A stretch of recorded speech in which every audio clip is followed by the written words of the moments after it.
Labrīt! Pie mums šorīt ciemos ir plastikas ķirurgs Ancis Ģīlis, lai apspriestu šī mēneša tēmu blefaroplastika. Blefaroplastika. Ants, pareizi? Tieši tā. Labrīt, Ansi. Man tad arī uzreiz pirmais jautājums, kas ir blefaroplastika? Blefaroplastika ir plakstiņu korekcija.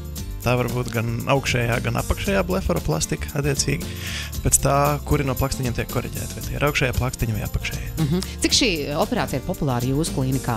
Mūsu klīnikā tā ir otra populārākā manipulācija, apmēram katra ceturtā no mūsu veiktajām operācijām ir plakstiņa. Tik bieži? Daudz.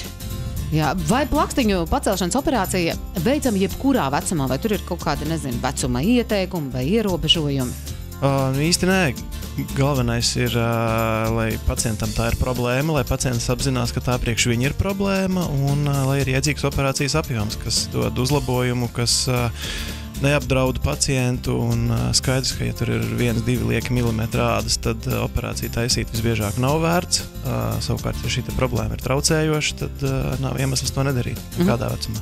Ja agrākā vecumā šī operācija tiek veikta, vai pēc gadiem šāda operācija ir jāatkārto vēlreiz? Ja atjaunojās plakstiņu noslīdējums, tad ir gadījumi, kad mēs to taisam pēc kaut kāda laika atkārtot, jā. Super, paldies! Paldies, Ants! Paldies!